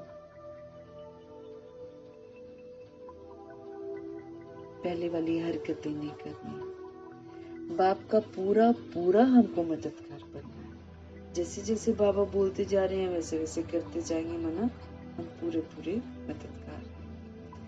हम स्टूडेंट्स हैं, भगवान हमें पढ़ा रहे हैं, इस खुशी से पढ़ाई हमको पढ़नी है। हम स्टूडेंट्स हैं, भगवान जी हमें पढ़ा रहे हैं, इस खुशी से पढ़ाई हमको पढ़नी है। कभी भी पुरुषार्थ में हमको दिल शिकस्त नहीं बनना, मायूस नहीं होना, एक बात दूसरा न कोई। इस पाठ को पक्का करना है ना। तो हम स्टूडेंट्स हैं, भगवान जी हमें पढ़ा रहे हैं, इस खुशी से हमको पढ़ाई पढ़नी है। कभी भी पुरुषार्थ में हमको लो नहीं बनना है, हमको दिल शिकस्त नहीं बनना है। सतगुरु जी का वरदान,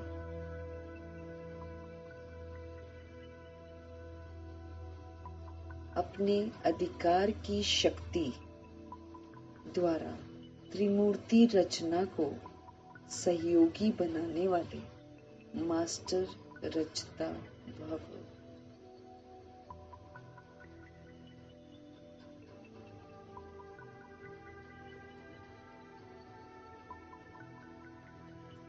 तो अपने अधिकार की जो पावर है उसके द्वारा त्रिमूर्ति जो रचना है उसको सहयोगी बनाने वाला मुझे मास्टर रचता बनना है। त्रिमूर्ति शक्तियां, त्रिमूर्ति रचना कौन सी होगी? त्रिमूर्ति शक्तियां हमारा मन, हमारी बुद्धि और हमारा संस्कार जो कि आत्मा के अंदर है। ये आप मास्टर रचता की रचना है।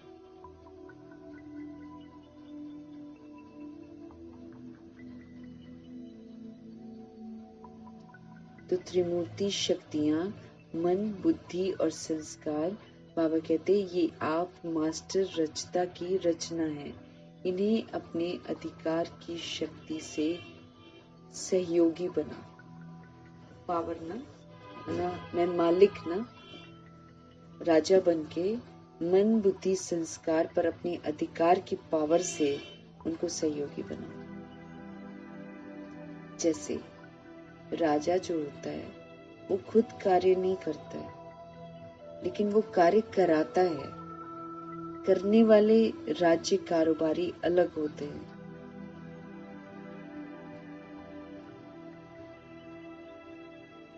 करने वाले, बाबा कहते हैं, करने वाले राज्य कारोबारी अलग होते हैं। ऐसे आत्मा भी जो है वो करावनहार है, वो प्रभु का बच्चा है। और ये जो त्रिमूर्ति शक्तियां हैं, मन, बुद्धि, संस्कार, ये त्रिमूर्ति शक्तियां जो हैं करनहार,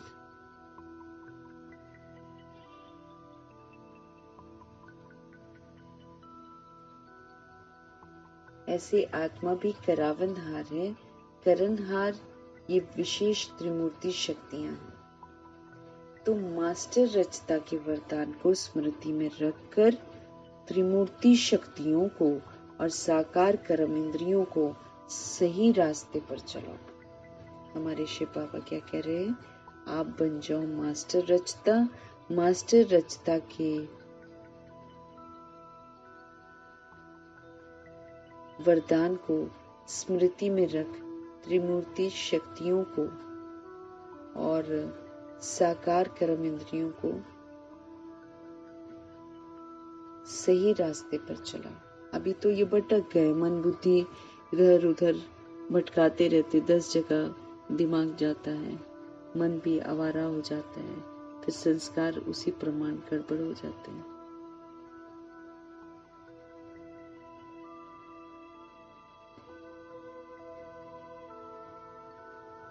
तो वरदान है अपना अधिकार। हमको बाबा ने अधिकार की पावर दी हुई है कि भाई तुम आत्मा मालिक हो और शरीर पर तुम्हारा अधिकार है। मन, बुद्धि, संस्कार पर, कर्म इंद्रियों पर तुम्हारा अधिकार है। इसको मालिक बनकर चलाओ। तो इस शक्ति द्वारा त्रिमूर्ति रचना को अपना सहयोगी बनाओ।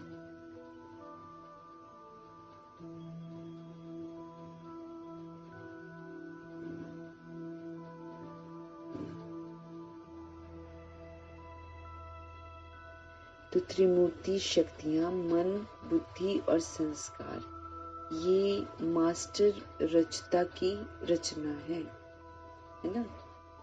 मास्टर रचता आत्मा ना, उसकी रचना है मन, बुद्धि, संस्कार। बाबा कहते इसको अपने अधिकार की शक्ति से, कि मेरा अधिकार है इन पर, अधिकार की शक्ति से इनको सहयोगी बनाओ।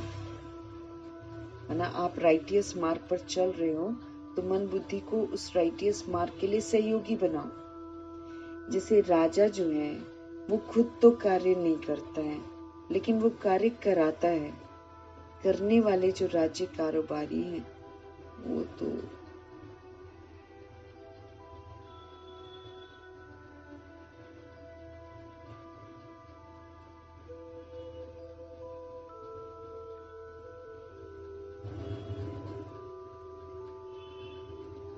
बाबा कहते हैं इन्हें अपने अधिकार की पावर से इनको सहयोगी बनाओ। जैसे भगवान करवा रहे हैं वैसे हम करें और ये हमारे साथ करें। मन, बुद्धि, संस्कार, है ना?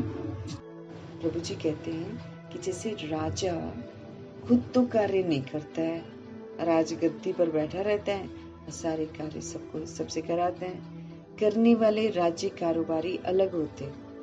तो ऐसे ही आत्मा जो है मालिक है, करावनहार है, और करनहार ये विशेष त्रिमूर्ति शक्तियां हैं। मन सोचता है, बुद्धि तय करती है और फिर कर्म में आता है।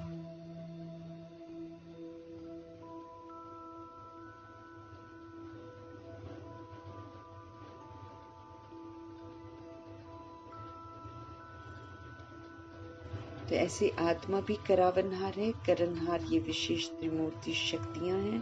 तो मास्टर रचता के वरदान को, कि बाबा ने वरदान दे रखा है, तो मास्टर रचता के वरदान को बुद्धि में रख त्रिमूर्ति शक्तियों को और जितनी भी साकार कर्म इंद्रियां हैं, बॉडी की कर्म इंद्रियां जो है, आंख, कान, मुख वगैरह जो भी कर्म जिससे हम करते हैं, बाबा कहते हैं साकार बॉडी की कर्म इंद्रियों को सही रास्ते पर अब चलाओ। रास्ता बाबा दिखा रहे हैं, लेकिन अगर हम गुलाम बनकर करते हैं तो फिर ये तो सुनते नहीं। लेकिन हम जब साकार में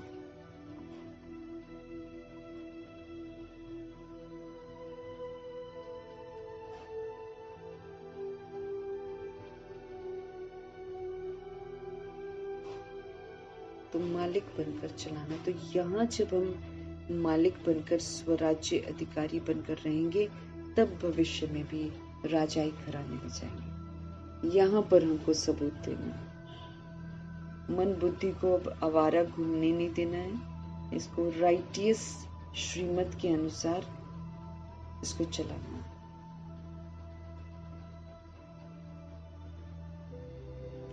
सही रास्ता बताना, सही रास्ते पर चलाना।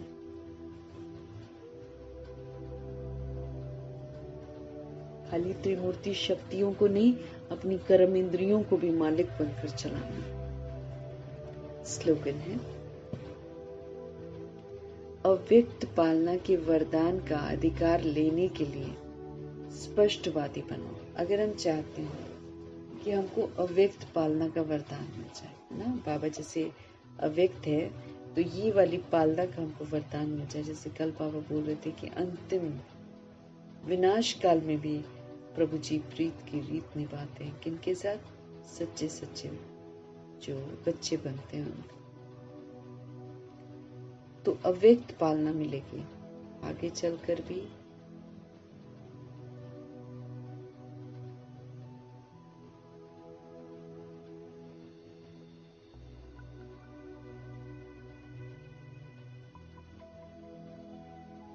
अव्यक्त पालना एक वरदान है। अगर हम अव्यक्त पालना के वरदान का अधिकार लेना चाहते हैं कि मुझे मिलता रहे, तो फिर बाबा कहते हैं इसके लिए फिर स्पष्टवादी बनो। तो जो हो जैसे हो वैसे अपने आप को स्पष्ट करके चलो।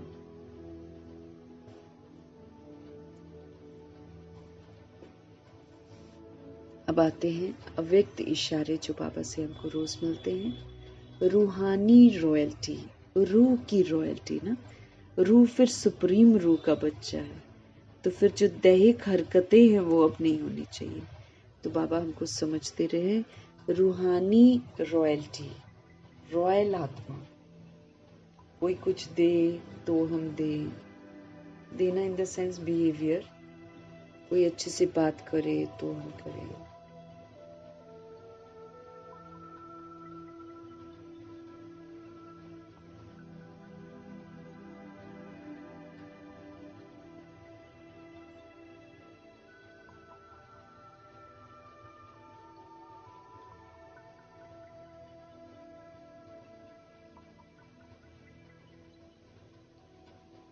तो बाबा समझते रहे, रूहानी रॉयल्टी और फिर साथ में पवित्रता की पर्सनालिटी। पवित्रता माना संपूर्ण पवित्रता की पर्सनालिटी अलग ही होगी। बाबा कहते इसको आप धारण करो। पवित्रता सिर्फ ब्रह्मचर्य नहीं है, ब्रह्मचर्य तो फाउंडेशन है, नींव है, ये भी स्ट्रांग होनी चाहिए। लेकिन सिर्फ इसी को पवित्रता समझ लेना, ये भूल नहीं करनी है। तो पवित्रता सिर्फ ब्रह्मचर्य नहीं है, वो तो फाउंडेशन है, लेकिन साथ में और 4 भी है। क्रोध और सभी साथी जो हैं, उन महाभूतों का त्याग, साथ साथ उनके भी जो बाल बच्चे, छोटे छोटे बच्चे, अंश मात्र,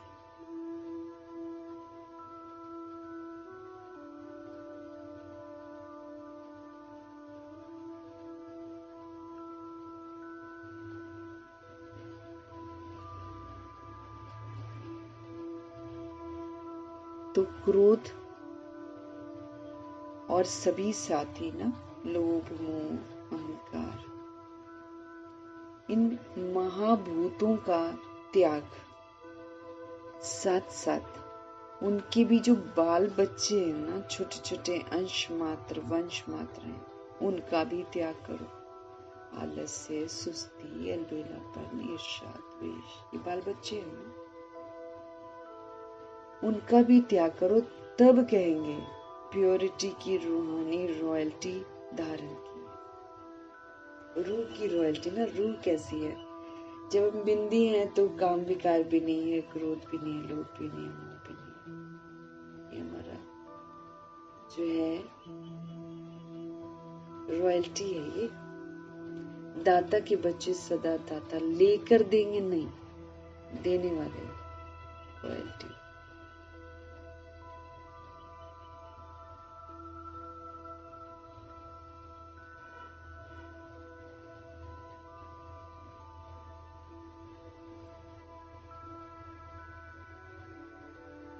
तो अव्यक्त इशारा है भगवान का। रूहानी रॉयल्टी बहुत अच्छे से समझना है। रूहानी रॉयल्टी शान है, शान, कि हम परमात्मा के बच्चे हैं। और परमात्मा के बच्चे हैं तो फिर हमारा व्यवहार कैसा होना चाहिए? देने का एटीट्यूड है रूह का, लेने का नहीं। तो रूहानी रॉयल्टी और प्योरिटी की पर्सनालिटी धारण करो। पवित्रता सिर्फ ब्रह्मचर्य नहीं है, बाबा कहते हैं, वो तो फाउंडेशन की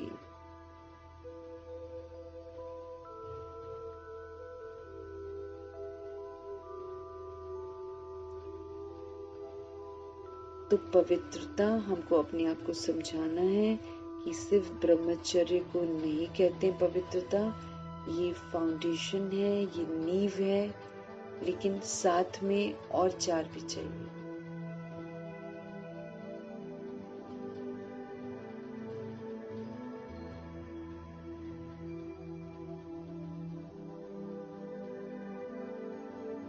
बाबा कहते हैं साथ में और चार भी हैं, सिर्फ प्योरिटी नहीं, साथ में और चार भी हैं। क्रोध है और सभी साथी जो हैं, लोभ, मोह, अहंकार।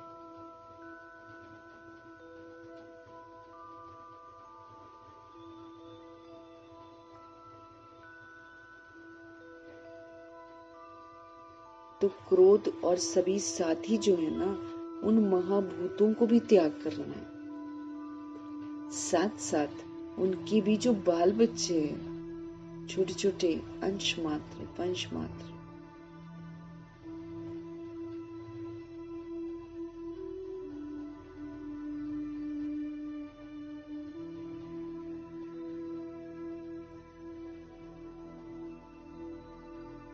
अंश मात्र भी हमारे अंदर नहीं रहनी चाहिए। अंश ही वंश को लेकर आ जाएगा, बाबा कहते हैं। इसीलिए छोटे छोटे अंश मात्र, वंश मात्र हैं, उनका त्याग करना है, उनको कभी यूज नहीं करना है।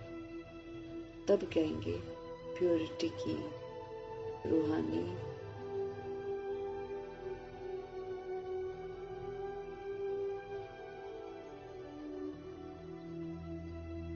तो विधि पूर्वक चलकर विकारों के वंश और अंश को समाप्त करके हमको प्योरिटी की रूहानी रॉयल्टी को धारण करना है, सबूत देना है। फिर जो है संतुष्टता का मेडल हमको मिलेगा।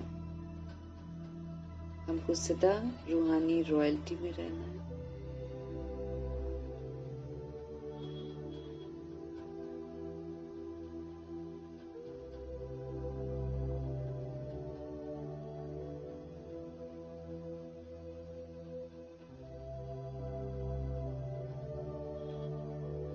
तो दोनों रॉयल्टी और प्योरिटी पर ध्यान देना। रोज बाबा एक भिन्न भिन्न पॉइंट्स बता रहे हैं, जिससे हम चेक कर सकते हैं कि हमारे में रूहानियत आ रही है कि नहीं आ रही है, और प्योरिटी की पर्सनालिटी को हमने धारण किया है या नहीं किया। क्योंकि वंश और अंश को पूरा समाप्त करना है, कलयुग का जो वंश और अंश बना रखा। उसको फिर ना समाप्त करना है। जो भी बुराइयां, मीठे मीठे परमपिता परमात्मा जी का, उनकी मीठी शिक्षाओं के लिए धन्यवाद करेंगे। ब्रह्मा माँ का धन्यवाद, जगदम्बा माँ का धन्यवाद, अष्ट रत्नों का धन्यवाद, नवग्रहों का धन्यवाद।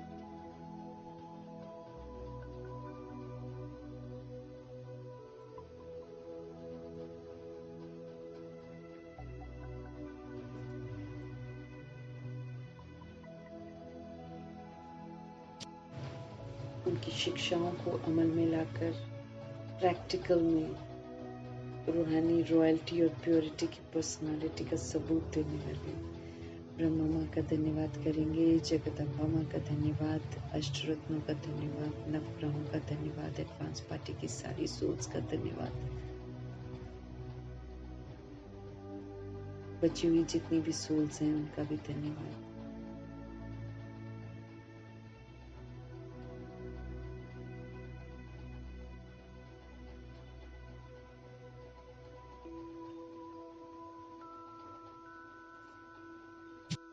बची हुई जितनी भी सोल्स हैं, 16,108 करोड़ आत्मा, उनमें से सभी आत्माओं का धन्यवाद। 5 तत्वों का धन्यवाद, धरती, आकाश, जल, वायु, अग्नि, सबका धन्यवाद। ड्रामा का धन्यवाद, प्रकृति का धन्यवाद, माया का धन्यवाद, यमदूत का धन्यवाद, करोड़ों की आबादी जो द्वापर युग कलयुग में आती है, सबका धन्यवाद।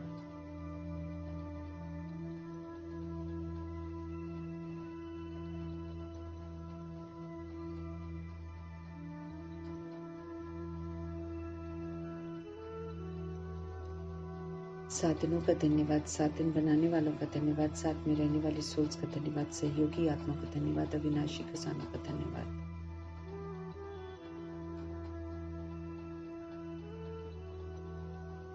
समय, संगम युग के समय का धन्यवाद, पूरे यूनिवर्स का धन्यवाद, शरीर रूपी इंस्ट्रूमेंट का धन्यवाद।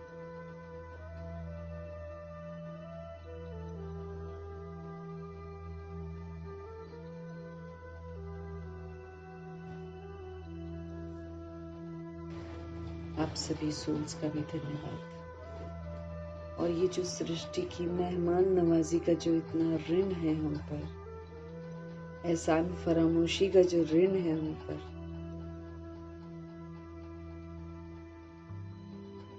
उसको समझते हुए सृष्टि की मेहमान नवाजी का तहे दिल से हम धन्यवाद करें।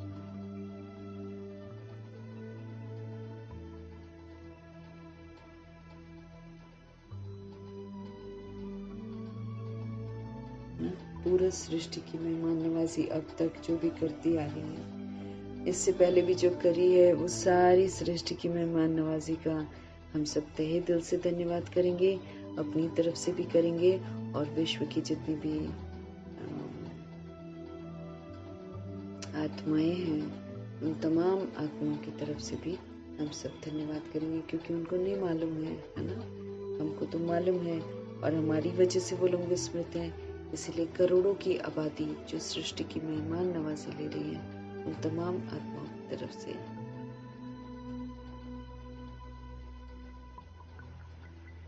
हम सब जो है धन्यवाद करेंगे। धन्यवाद करते हुए, प्रभु जी का पुनः शुक्रिया करते हुए, ओम शांति।